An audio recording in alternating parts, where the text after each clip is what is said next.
Past Sins by Penstroke. Prelude, Resurrection. Amidst dim candlelight, a single unicorn sat with his head bent down, eyes shut. He sat alone at the edge of a still pond, his reflection dancing in the water. The pond was nestled deep within the everfree forest, where the darkened trees with their gnarled branches surrounded all sides like silent sentinels. While most of Equestria had just shifted into spring, the everfree was still gripped by clinging bits of winter. Snow covered the ground, and there was a lingering chill in the air. The unicorn's hot breath left puffs of steam to curl and rise for a few seconds before disappearing into the night. For a long while, the unicorn had sat in utter silence on the edge of the pond with only a few nearby candles for company. The light from the tiny, flickering flames fell upon his coat and mane, which had been dyed from its natural color to a pitch black. Even his cutie mark had been covered by the dyes, his flank appearing utterly blank.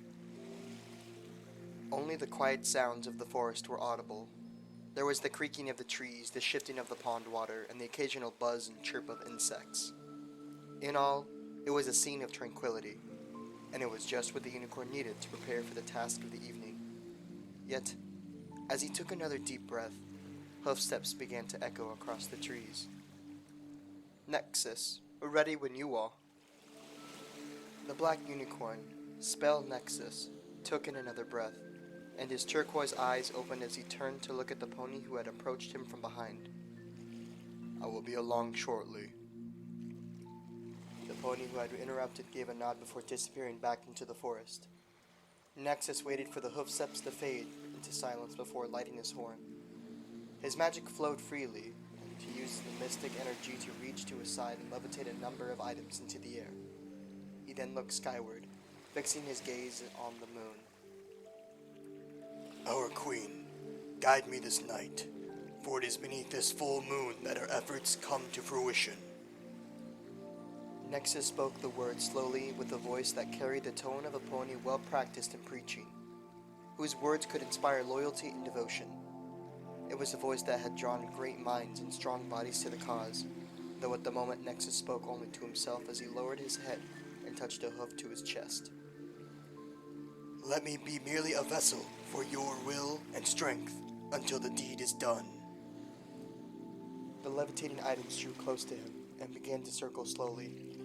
There was the cape, midnight blue in color, with white stars all across its surface that billowed as it moved through the air. Along with the cape were pieces of armor, all comprised of a grayish-purple metal. There were horseshoes, a neck brace, and lastly a chest plate, which had a turquoise crescent moon set into its center. "Let me bear your mane," Nexus spoke as he drew the cape over his back. "But powerful and beautiful, a depiction of the endless sky. Let me stand in your uniform," he continued as the armor began to secure itself to his body. "In the armor that pays tribute to your image and greatness. Let me be your agent this night, for it is you I serve above all others." The final piece of armor levitated towards Nexus, a helmet made of the same metal as the chest piece. The unicorn guided the helmet carefully, bringing it down his horn until it fit snugly onto his head. "May your power be with me, for tonight you shall breathe and taste the cool night air for yourself.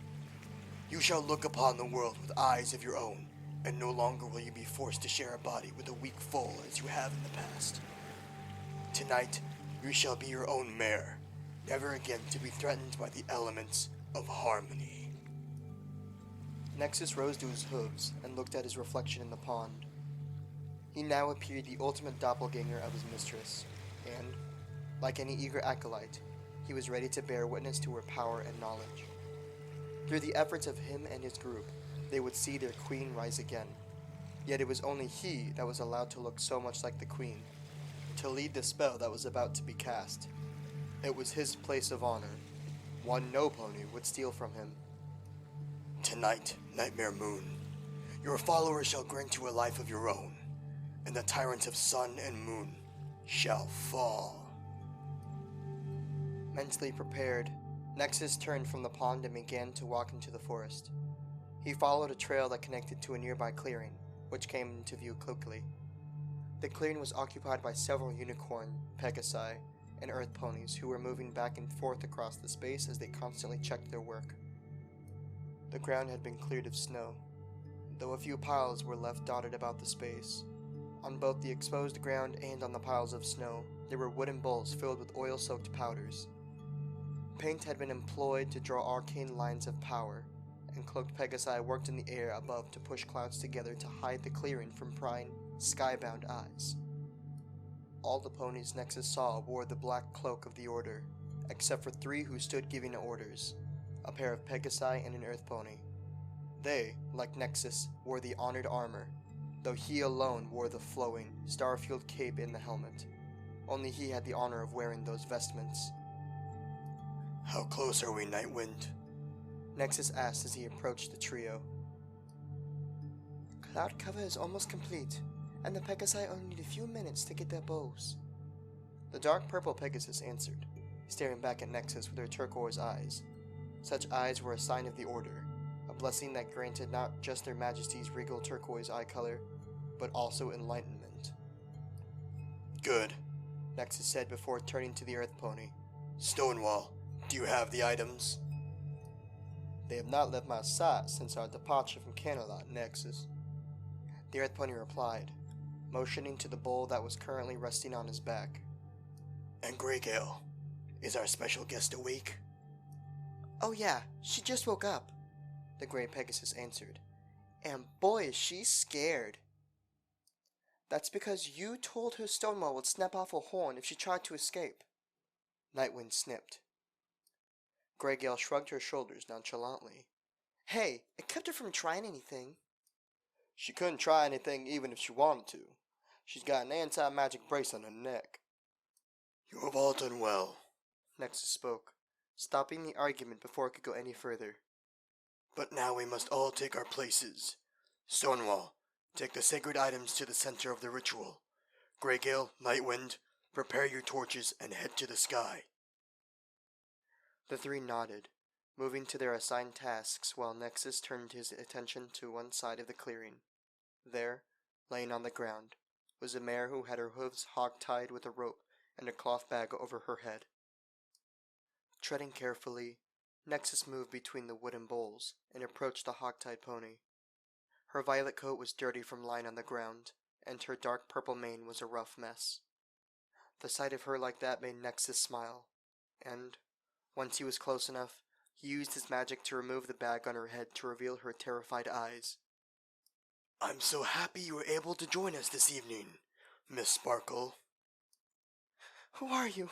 What are you going to do to me?" Twilight Sparkle asked in a panicked squeak, just barely managing to find her voice. She struggled at the ropes around her legs and tried to use her magic to escape. However, not only had she been physically bound, but the metal brace secured around her neck kept her from making use of her magic. Nexus laughed a little to himself, and he used his magic to pick Twilight off the ground. "Inquisitive, though I should expect no less from Celestia's star pupil," he said with a smug superiority. He then turned and began walking towards the center of the clearing as Twilight floated behind him. Ahead of him, the earth pony Stonewall had set up a metal pedestal, upon which he had placed the wooden bowl from his back. "What we have planned for you, Twilight Sparkle, is very simple. As to who we are, well, consider us simply the loyal servants of Equestria's true queen, Her Regal Majesty, Nightmare Moon." "Are you crazy?" Twilight asked while she twisted around to Nexus's magic, continuing to try to free herself. "Nightmare Moon is gone. How can you serve some pony who is gone?" "It is much easier than you think, Miss Sparkle. I will not, however, spoil the surprise. For the moment, all you need to know is that your contribution is appreciated." At that, Nexus replaced the bag on Twilight's head. He secured it tightly before placing a sound-dampening spell across the fabric which muffled Twilight's continued protest. Leaving Twilight floating and thrashing in the air, Nexus walked over to the metal pedestal.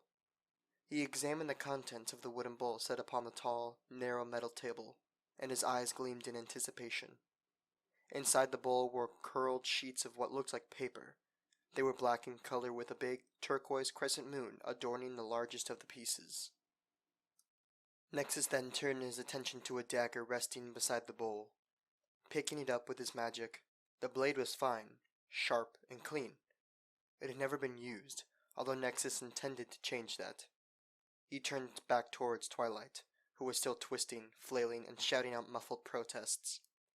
He drew close, and, after lowering Twilight a little closer to the ground, Nexus proceeded to give the mare a swift kick in the stomach. The kick quickly made Twilight stop flailing. She hung limply, trying to catch the breath that had been knocked from her lungs as Nexus moved in with the dagger. He drew the blade across part of Twilight's leg, leaving a very shallow wound. It was no worse than a paper cut, but Twilight still screamed. She screamed both from the pain and also in fear for her own life. Nexus, however, showed no interest in harming Twilight further. He instead focused on the wound he had created. It had begun to weep blood, and Nexus set the dagger against it. He gathered several drops of blood on the blade and then placed it onto the bowl with Nightmare Moon's remains. Yes, steal the life from the blood of the bearer of the element of magic. Let it give you strength, so that you may shed the rest of her blood with your own hooves. Nexus whispered to the shreds, as if in prayer. He then levitated Twilight back to the edge of the clearing and dropped her unceremoniously at the base of a tree before he approached the metal pedestal. At the same time, the other cloaked ponies, as well as Stonewall, Nightwind, and Greygale, turned their attention to Nexus. They watched him, and they fell silent as he began to speak to them as a preacher would speak to his congregation. Brothers and sisters, for nearly 2 years we have toiled in secrecy. We worked behind the backs of the guards and tyrant princesses, and we put our own safety at risk. Personal fortunes and countless hours have been spent to bring us to this point. But now, we are ready. The spell is prepared. Tonight we, the children of Nightmare, shall see our queen given life, blood, and form of her own. The rest of the cult ponies cheered and stamped their hooves against the ground in applause. Spell Nexus smiled, and he took in their joy for just a moment before he continued to speak. Once our queen and Luna were one and the same, but the elements of harmony could not destroy what our queen was. No, that power could only peel away from the weak full Luna. It could only trap her essence in these precious shreds. It was a horrible fate, but it is because of the elements of harmony's inability to destroy our queen that we can stand here tonight. For it is tonight we give this essence of our queen life of its own. It is tonight our queen's shackles to the meek Princess Luna shall be broken forever. And it is tonight that our campaign to retake Equestria begins. Nexus reared back and raised his voice to a triumphant shout.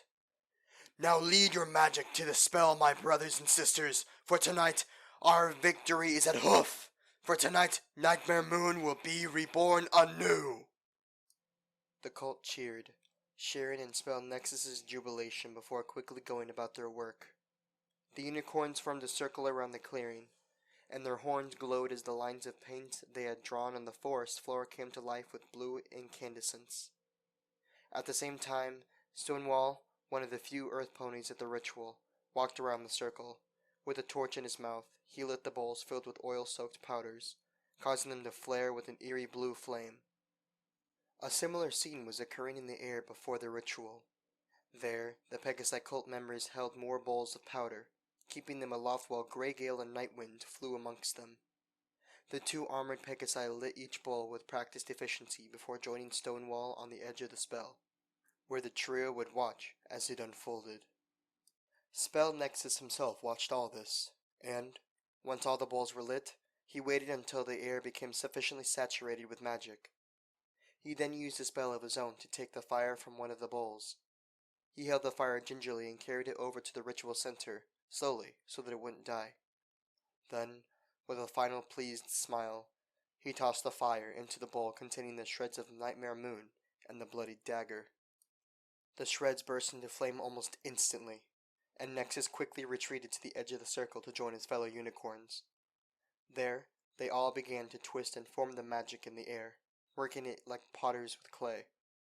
They shaped the free magic, molded it, and began to force it down into the bowl that contained the shreds of Nightmare Moon. And, after a few anxious moments, Nexus saw what he had hoped for. The blood-soaked dagger started to float above the fire, cradled by the energies of the spell. The blood was drawn up from the blade and formed into a single crimson sphere. The dagger itself was then launched clear of the spell with such force that its polished blade dug deep into one of the trees surrounding the ritual. Then, with the dagger gone and the blood remaining, black smoke began to billow from the central bowl. The shreds of Nightmare Moon were starting to burn, and the smoke they released formed around the large drop of blood. The fires, smoke, and magic from the wooden bowl set around the spell were drawn in as well. Everything was swirling and orbiting the spell's focal point, being drawn in like water in a whirlpool. The drop of blood became encased in a black sphere, and that black sphere began to slowly grow.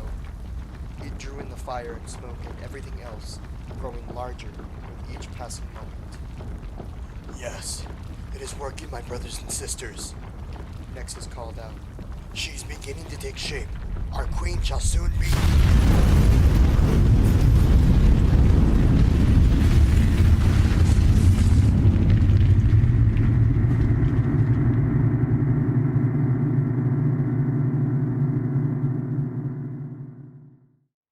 Many of the cult ponies jumped a foot in the air when a single bolt of lightning raced down from the sky and struck the very center of the spell, sundering the metal podium and wrapping the drop of blood, the shreds of Nightmare Moon, and the wooden bowl in crimson flames. At the same time, the cult's carefully constructed cloud cover was blown back, and a full battalion of royal guards flew down from the sky. Freeze! You're all under arrest! Several of the guards shouted as dozens of other gold-armored Pegasi landed in the center of the clearing. However, not a single pony froze. The cultists instead charged the guards, turning the once carefully tended clearing into a battlefield. Yet, as the battle began, Spell Nexus stood flabbergasted. He watched as the center of the spell and the precious shreds of Nightmare Moon were destroyed. All their plans had been decimated by a single surge of magical lightning. Lightning that could only have come from one source. Turning his eyes skyward, Nexus glared at the next figure to float down through the hole in the clouds. With a single flash of her horn, the figure brushed away the cloud cover like froth from a cup of hot cocoa. Celestia, Nexus forced out through gritted teeth as he locked his turquoise eyes on the Sun Princess. She floated down amidst the fighting, casting back any pony that dared attack her with barely any effort, and it enraged Nexus. Every fiber of his being wanted him to attack, to smite down Celestia for daring to interrupt the ritual. But he knew better. Don't think you've won today, Celestia. You have merely delayed me at best. Nexus hissed. He then barked at any cultists nearby, calling them to him as his horn began to glow. Together with Greygale, Nightwind, Stonewall, and a few dozen of the other cultists, Nexus cast his spell, and the group as a whole seemed to vanish into thin air. "Have you apprehended all involved?" Celestia asked. After rescuing Twilight, she had taken her student home and sent her straight to bed. Twilight resisted a bit, but after what she'd been through, it didn't take much to get to her to fall asleep. Celestia had then turned Ponyville's Golden Oaks Library into a base of operations, keeping guard of her student personally, while having her guards bring their reports to her.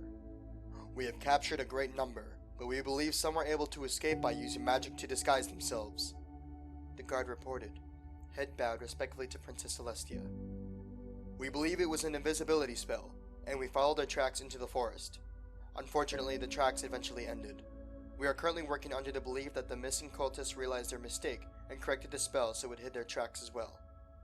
We are continuing to search the forest with the aid of the zebra that reported your student's pony napping. Yes, Sakura. Please make sure that she is properly thanked for all that she has done this evening. Also, please extend her an invitation to the palace so that she may join Luna and I for dinner on an evening of her choosing. Of course, Princess, the guard answered as he raised his head. Though, if I may ask, what do you believe these ponies were trying to do? I do not know, Celestia admitted. All we were able to find out from the information we gathered prior to this night was that something was going to happen. Unfortunately, Twilight had her head covered by a thick sack for most of her pony napping. She doesn't know enough for us to ascertain this group's purpose. What about the spell? Celestia shook her head. The spell is not something I recognize. If it is from a book or an ancient scroll, then I have not read of it. But it could just as easily be a new spell, a ritual crafted for a specific purpose, though that purpose still remains to be unearthed. Make sure that the details of the spell itself remain preserved. It will need to be studied. The guard snapped into a salute. Of course, Princess. We will gather any evidence at the scene and have it taken to the castle until such time it can be examined. Good. I have no doubt that the spell's purpose was dark, and I will not stand for my student being threatened, Celestia said, her eyebrows furrowing with determination. I want the truth of this revealed, Captain, with all haste. Of course, Your Majesty. The unicorn guards searched the area, sweeping it with their magic to try and detect anything left behind.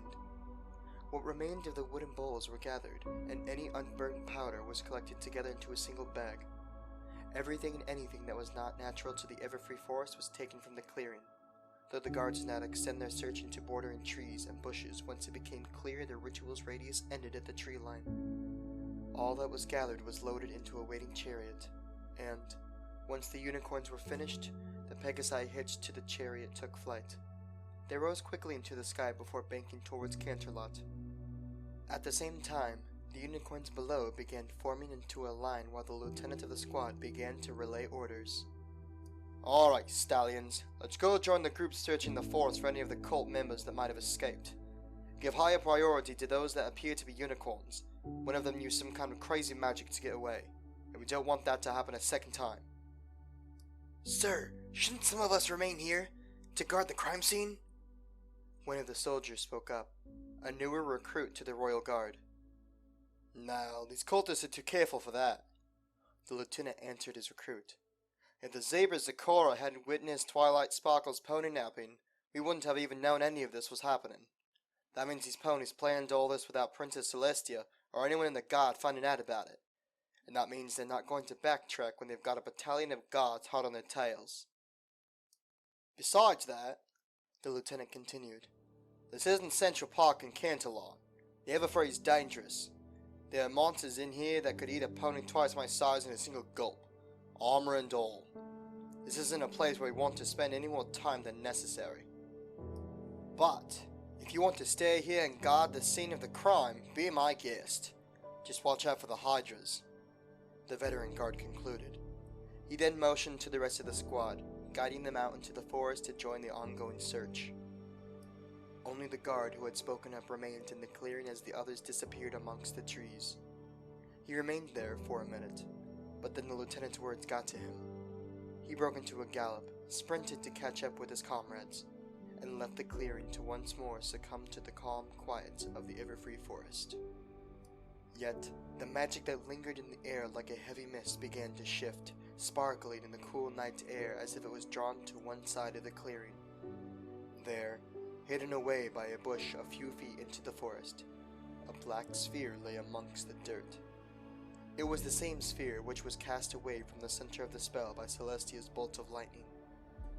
The tiny black ball was nestled into a crook of the cold ground, and from there it drew in the lingering magic like a magnet attracting metal. It pulled in the energy, and, with each ounce it absorbed, it grew larger. Then, when the sphere had doubled its size, it pulsed. That pulse caused tiny drops of blood to weep from pores in the sphere's surface. It was the blood that had been harvested at the edge of a dagger only moments before, but now it was black and gooey. The life had been drained from it, and it was now being discarded like trash. With each pulse, the sphere excreted more of the dead blood, forming a smear on the ground. Then, when none of the used blood remained, the sphere's pulsing shifted. It became the weak but distinct pitter-patter that lived in the chest of almost every living creature. A heartbeat. All the while, the sphere continued to grow larger, continued to draw in the magic of the clearing, and continued the process begun by the spell Celestia had interrupted.